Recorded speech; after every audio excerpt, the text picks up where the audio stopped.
There are some pretty bombastic things being said by popular commentators about Washington, D.C. And as somebody who has lived outside of Washington, D.C. for all of his life, I gotta say, bulldozing the city is not an offrage of good policing policy. This is not a solution. This is not how you bring a crime rate down. This is the type of stuff that you expect to hear on Russian state TV about the leveling of Ukrainian city. Like the way some conservatives are talking about DC is absolutely absurd. Like, can I give you guys one example? Because I'm talking about like the bulldozing. I'm giving the bulldozing example because I remember Solovyev going on TV talking about having to destroy Kharkiv block by block by block, that all the good Ukrainians had already left, that what's left there now is this rotten edifice, and everybody who lives there now is terrible, so just give them 24 hours to leave, and then go block by block, just destroying every single building in the city. Now, of course, the Russians don't have the capacity to do that. They're stretched along at a very big front line. There's, of course, Ukrainian air defense systems that would give them trouble if they attempted to do that with their air force and concentrated that. So there's a lot of things that are separating the Russians from doing that outside of any ethical dilemma from an individual pilot. But the way that they talked about it was for its utter destruction. Now, with that in mind, I want to listen to favorite of the show, fan of the show, I imagine. I'm sure he's watching. I'm sure he gets his ethical values from this program. Benny Johnson, also known for his hard-hitting journalism on Capitol Hill. I have an example of this pulled up, of him asking Caroline Leavitt, the White House press secretary, of the government that has the strongest armed forces on the United States. And I mean, I'm not in the United, well, of course in the United States, but in the world, the wealthiest nation on the planet, a nation of influence, a man of influence. She represents him, and he asks, will the president consider giving the Presidential Medal of Freedom to Big Balls? I haven't spoken to him about that, but perhaps it's something he would consider. Big Balls. Big Balls, the intern Big Balls who worked for Doge. Big Balls was his moniker. Anyway, he is somebody that has access to the presidential press pool, who has been given access. They went out their way to give them access, as they denied access to other legitimate news agencies like the Associated Press. And this man here is gigantic online. We mostly know him on the channel for his scandal of taking money from the Russian government through proxies, people who gave them money and then gave them examples of Russian propaganda to promote, like, for example, the Russian propaganda message of, oh, that mall shooting in Russia was actually done by the Ukrainians when it was done by ISIS. It was very clearly done by ISIS. This was something that they were trying to funnel to these people to promote, as Benny Johnson and Tim Pool were putting out some of the most blatantly anti-Ukrainian and bizarrely anti-Ukrainian, as we saw from Tim Pool's broadcast of him slamming on the table, calling Ukraine the most dangerous threat to the world. Ukraine, not the war, just Ukraine, the country. Here is Benny Johnson, again, somebody with access to the presidential press pool and many high-profile Republican figures, talking about the need to destroy entire DC neighborhoods. President Trump is doing God's work by refederalizing D.C. By the way, D.C. was set up as a federal city. It's in the Constitution. It's how our founding fathers intended it. These laws are still fully enforceable. They've never been rescinded or amended. President Trump and the executive, through the House of Representatives, controls Washington, D.C. President Trump controls budgets. House of Representatives and the Speaker of the House is technically and historically the mayor, the lead of D.C. That still remains on the books. What happened to D.C., especially during the civil rights period, was that protesters that were bussed up here stayed here. The city was burned to the ground. This happened during massive riots throughout the 60s and 70s. Mass swaths of the city were torched and were never really rebuilt. And so what President Trump is doing is reasserting control of not only our nation's capital, but truly the seat of Western civilization. What an interesting history of DC. I mean, just as somebody who grew up outside of DC, who was raised by people who, you know, lived in this area and worked in this area during this period, to hear his approximation of DC history being MLK marched up to DC, then a bunch of his buddies stayed, then they burnt down everything, and then now DC is what it is. That's his approximation as to why we are where we are. Those are the most interesting details and facts that people need to know. Oh, don't talk about housing policy. Oh, let's not talk about how policing was done during that period. The most important thing you need to know is that a bunch of people wanted rights and they stayed around. And oh boy. Again, access to the presidential press pool. I think that sometimes when I'm talking about Benny Johnson, I feel like a schmuck because I'm like, why am I entertaining such nonsense? Paid by the Russians, but he's paid by the Russians. Still has access to the presidential press pool. Paid by the Russians, still has access to presidential press pool. Absolutely crazy. Still has access to the presidential press pool. And this is somebody of some influence who can speak, who talks, and the fact that this guy's in the room asking the dumb questions that he asks is the least bizarre part of those press briefings with Caroline Leavitt. The least bizarre part, and it's painful. And so I know that sometimes it's like, man, it feels crazy to entertain this, but we have to gawk at it, because if we don't gawk at it, in some sense, we're normalizing it. It's one final little note here that kind of blends outside of the personal, which is that Washington, D.C. is a representation of the work of your forefathers and mine. It is, by every measure, a very beautiful city architecturally. It is a sacred city. It is a sovereign place with the monuments to great men and women who've sacrificed far more than you or I could ever dream for this country. It must be preserved because the peoples of Earth come here by the millions per year in order to witness the success or failures of our systems. And if you are a proud patriot and you love this country and you wish for it to be reflected honorably to the peoples of Earth, then Washington, D.C. must be swept clean. I believe entire neighborhoods probably need to be emptied, need to be bulldozed. I believe that there are places that are so crime-ridden and so infested that you just need to, you're just going to have to crack down. You're going to have to do the job, and you're going to have to get the crime out of Washington. That's my personal experience. Don't believe the bullshit that you hear online from some reporters. Oh, crime's down in D.C. Well, my infant nearly died in a drug fire after mass shootings. So no, D.C. is not safe. And I can tell you this, as a matter of fact, it is one of the worst, most racist narco states and welfare states imaginable. In that neighborhood that I would walk every single day, racial epithets were screamed at us, rocks were thrown at us because we were white people. This city is a sunken place. It is an unsafe place. I mean, if that's what happens to me, imagine what happens to somebody who's visiting here from a foreign country. Right? It's totally and wholly unsafe and a scar on the face of our country. And it must be healed. And President Trump is going about that heavy. And the healing requires fire, fire, fire. The neighborhoods must burn. They must sweep away. They must sweep away. You think crime data is going down? What about my baby?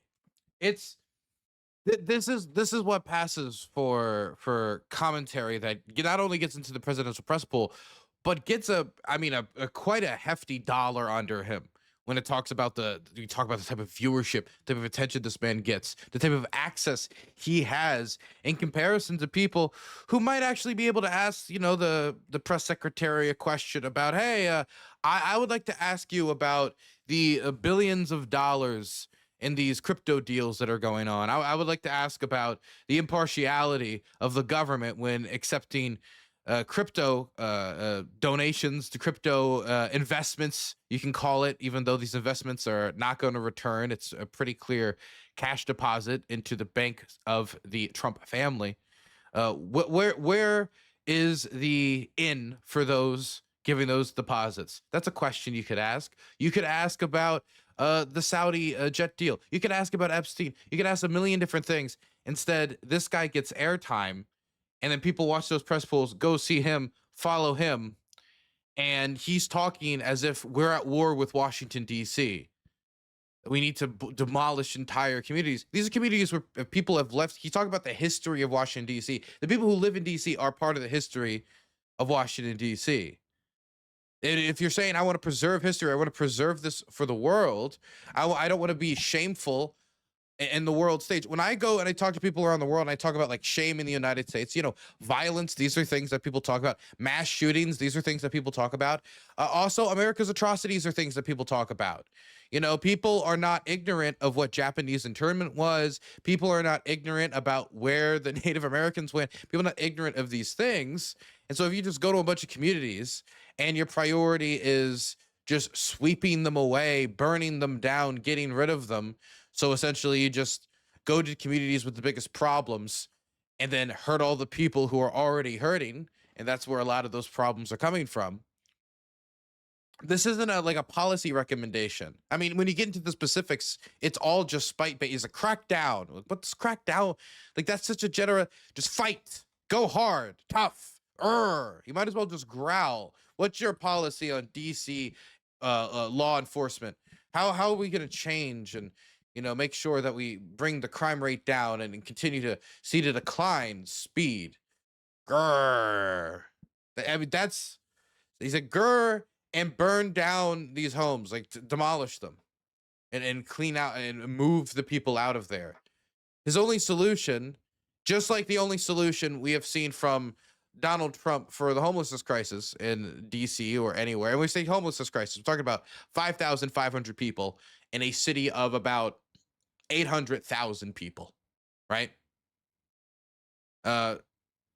His only solution is just take them from here and move it over here. There's nothing innovative. And you would think from somebody like Donald Trump, the big real estate guy, we're going to make the best homeless shelter in the world. We're going to make it. We're going to make these people into good God fear. He could, I don't know. They're going to be good people. They're going to be taking bricks and they're going to be building. And they're going to be building. They're going to be like, wow, I like building bricks instead of shooting, instead of stabbing, instead of doing drugs, instead of sleeping on the street and being stinky. Like, Trump could go, I could see the whole Trumpism, like, it'd be the most beautiful. I'm not even asking for Trump to propose a good idea necessarily. It just anything, right? Because right now I listen to the city administrator in Washington, D.C., and I hear them say, as Trump's talking about moving the entirety of the Washington, D.C. population out of the city, oh, we have like a building for like 200 people ready. There's 5,500 homeless people in D.C. A building of 200 people is not going to cut it. So are these people going to be moved outside of D.C.? I was the son of somebody who was a homeless resident in D.C., and I can tell you, when somebody's homeless, the reason they want to move them out is because they think they're a danger. But the problem is, there is like people who are homeless who, in episodes of drug psychosis or any other number of instances, could end up being dangerous. But homeless people are in much more instances in danger than they are a danger to other people. In most instances where you see a homeless person, it's like you see like a crumpled up sleeping bag of somebody trying to be just warm in the middle of the night. Like, that's the vast majority of instances. The instances that go viral or the instances that cause headlines is a small, sad side effect of just how much the situation has deteriorated. But for the vast majority of homeless people, they are in danger much more of the time. They are in danger from being mugged. They are in danger of being sexually assaulted, of being raped. They are in danger of being beaten. They are in danger of just being generally societally like neglected when it comes to like people mistreating them, whether it be the type of bum bashing that occurs, or people stealing from them, or people just treating them with like a type of disdain and general disrespect that is quite repulsive. and then of course there is just the elemental effects of living rough if you are living on the street homeless without shelter, because there's different levels. I don't want to say different levels of homelessness, but there's different types of homelessness. But for the vast majority of instances, there are much more in danger of something happening to them than something happening to you by a homeless person, just statistically speaking. Now, when you are homeless, that's a totally different existence. When you're trying to figure out how to survive day to day and you feel like you're under that type of threat, that is something that contributes to somebody with drug psychosis or general mental health problems that could have contributed to them being homeless in the first place. And as I'm seeing some people go down the rabbit hole with AI and lose their jobs when it comes to this AI is sentient, or this AI is my girlfriend and they told me to do X, Y, and Z, or this AI said that I'm the chosen one. And these people lose everything, and then where do they go? They go on the streets, and then that homelessness contributes to the mental decline that can lead to some of the worst instances that you end up seeing of social media, of people on train cars, seemingly like not acknowledging people around them, but being like openly violent or acting in ways that are sporadic. Those types of people, like they can, in an instance of fury, be a danger to you. But again, when we talk about dealing with that, taking people out of danger, out of these environment where they can be mugged or they can be mistreated in these ways, trying to give them more resources, trying to put up some ropes and ladders to get people out of the descent, I think is much better than uprooting all these people, moving them to where? Baltimore? Where are they going to go? Where are they going to? Trump hasn't really disclosed. And when Caroline Leavitt was asked, like, hey, what exactly is the plan? Where are all these people going to go? They just said like homeless shelters, or just follow the law when it comes to DC and the DC homeless population. If they're all, so they didn't really give an in-depth explanation. And so I have to imagine that this was something that was pretty haphazard. And what I'm scared about is when you if you're from DC and you've been living in DC for 30, 40 years or something, and eventually you become homeless and you still know people here, like there are people who might check up on you. You know what I mean? Like, oh, I know Bill, who's, usually in this area. I haven't seen him for the last week. I wonder if he's okay. Maybe I should make a report. Well, if Bill just moved over to Baltimore and he's not really from Baltimore and nobody really recognizes him there, not only does he not have structures of support that he's familiar with, but he also has people who might not be checking up on him. And it's also a community he just might not want to be in. And so when you talk about taking all these people and just moving them out of DC, there should be more investment for having the people who want to stay in DC. And I think that doing that will also make it so the people will be more cooperative, whether that means larger public housing projects, or specifically starting I could see Trump being the guy all the homeless shelters suck. I'm going to make the best homeless shelter. It's going to be Trump shelter. I could see that 100%, but there's no positive vision. It's all a spiteful crackdown vision that Benny Johnson encapsulates here, that treats these people as disposable, but not even the homeless people. We're talking about people who are housed, but just so happen to be in communities that are dealing with crime due to any number of economic factors, due to any number of job loss or crime or housing problems or anything. Work. Now, I wanted to show you some footage of these DC National Guard troops on the street and tell you the results of these soldiers and FBI agents and all of these feds deployed out on the street. What has been the result of it? But first, here's some footage so you can see what it looks like. It's pretty historic footage. This is the first time this has ever been done by a U.S. president. It is historic. All right, you are looking live over the Kennedy Center, Washington, D.C., the nation's capital, now home to hundreds of National Guard troops sent in on Monday by the president. And as those heavily armed troops patrol a variety of locations across D.C., the White House saying the move is not meant to scare away tourists. Here's ABC's Nicole D'Antonio. Overnight, night, dozens of National Guard troops reporting for duty in D.C. Good luck to you. Godspeed.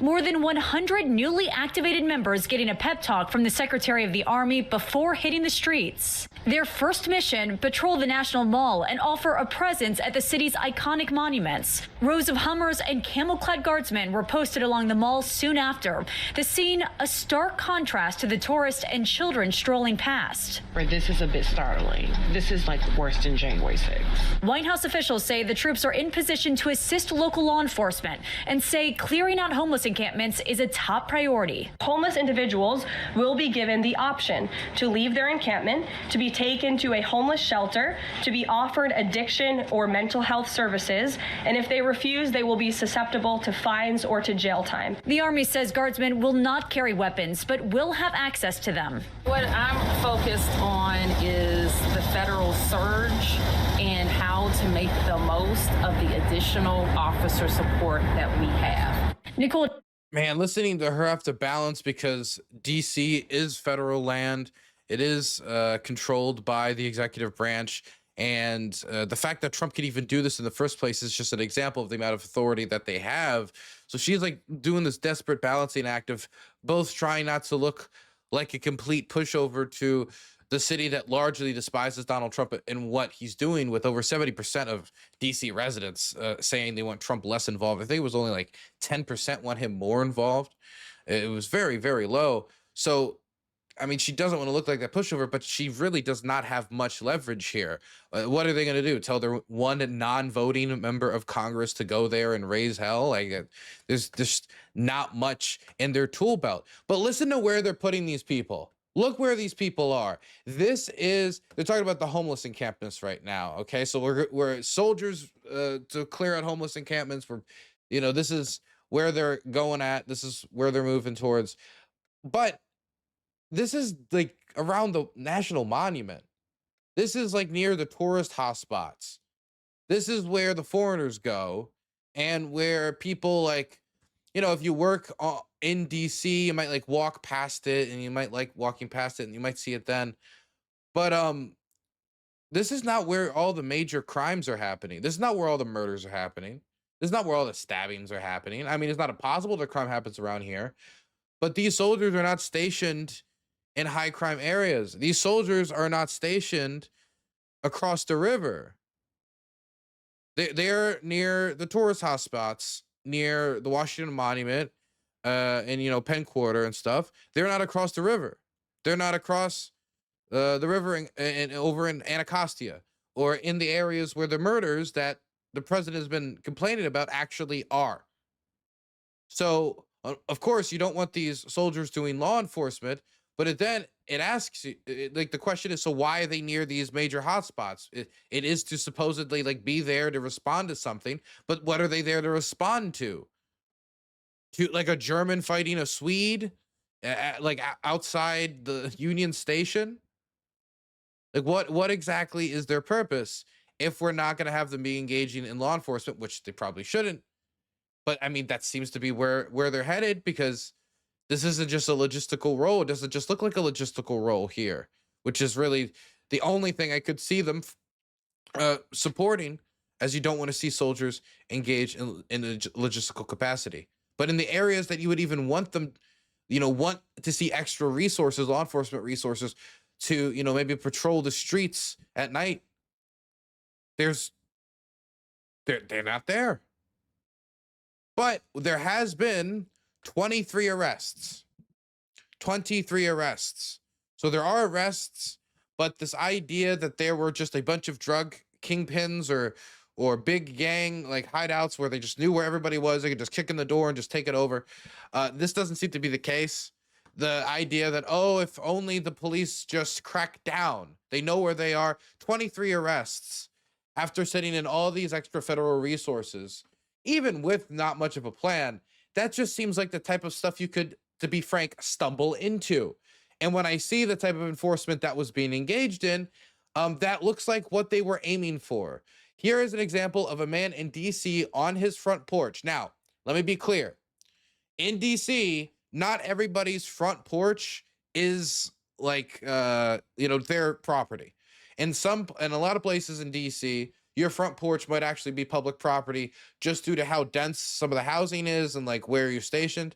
But a lot of places, it is your property. And you can sit there and you can smoke and you can do whatever you want because that's your property and that's your business. Now, this buddy here comes up and he shines the light on this guy because he is on his front porch smoking and he is trying to figure out if he's smoking pot. Now, in DC, it is legal if you are above the age of 21 to have up to 2 ounces of marijuana and to smoke it. It's not public to smoke it out if you're out on the street and just walking down, and that's not legal. But it is also completely legal for you to smoke it within your house or on your property. And if this front porch stoop is his property and not public crosswalk, which from looking at it from here looks like I think it's probably his property, him smoking marijuana there should also be legal.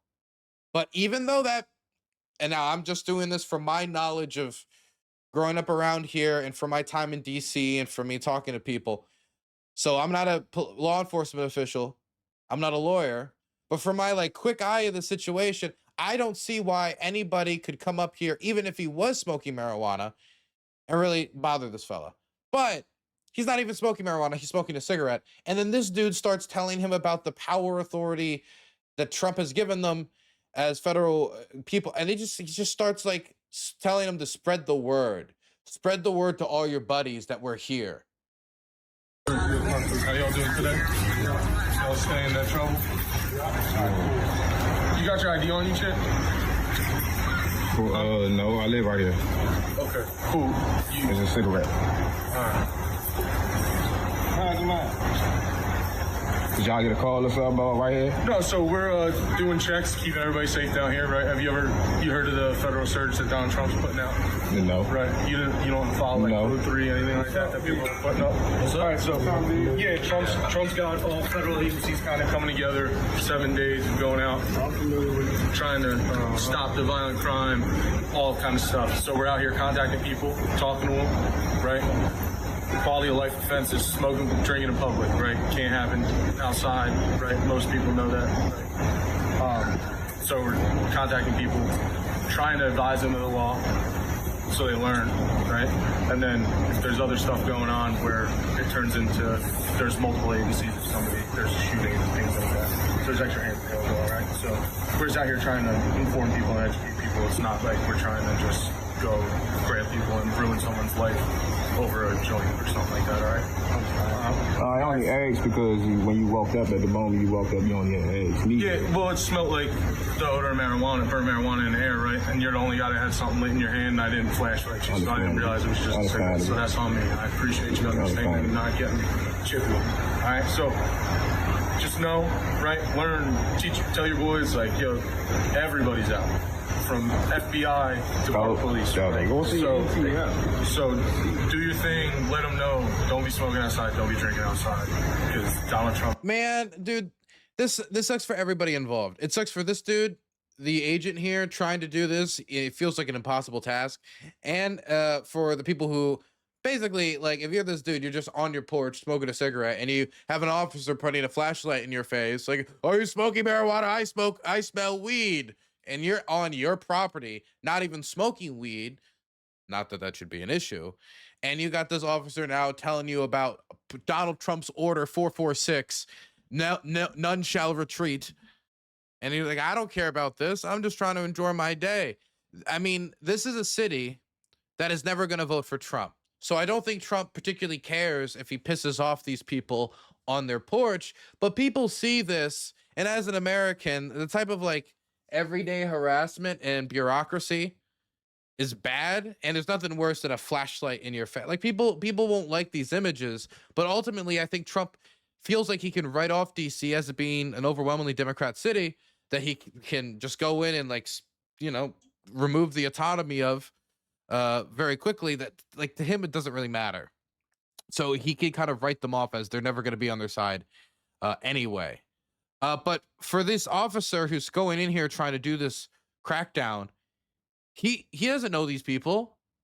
He doesn't know this person's name. He's just, his introduction to them was a flashlight in their face. And this is somebody who is not local law enforcement and knows the neighborhood. This is somebody who's coming in from outside and just patrolling. And like sometimes having an outside force, if there's like corruption problems or XYZ, it can be a contributive force. But when you're trying to communicate a message to a community that doesn't know you and you don't know them, going up and putting a flashlight in their face and then transitioning from an accusation of criminal activity on his own front porch stoop, from going from that to, hey, tell your boys that Trump is the big dog in town now. You know, it's just like, you know, no gun violence. Like don't shoot, and no public, we don't want to ruin your life over a joint. Don't smoke in public. It's just, this is not building a good relationship with the community. If anything, it feels more like you just kind of go around and like knocking on people's front porch stoop and saying, hey, remember, follow the law. Like you need to go to everybody and basically just give them a lesson in the law. Now, if the issue in Washington, D.C. was that everybody needed to be lectured by a police officer on their front porch about the dangers of public smoking and gun violence by people that they don't know, and quite frankly, many people who don't live there, then wonderbar. But I feel that the perplexities of DC crime go a little bit deeper than that, and the reductions that we have seen in recent years, I don't think resulted from this. Tired of it. People coming to visit. Now, if this, and when we talk about these 23 arrests, if the majority of these arrests are going to be stuff like this, and it isn't going to be, we're busting a big gang and we just found some, oh, here's a human trafficking thing, here's a, we just busted this, and it's going to end up being just public nuisance, oh, you know, public drinking, public smoking. If this is what this ends up being, then it's just them stumbling around with a bunch of officers going through the neighborhoods, seeing if they can find people coming back from the club at a late night, you know, getting a little too rowdy. Like that's essentially what we're aiming towards, if that's what we result in.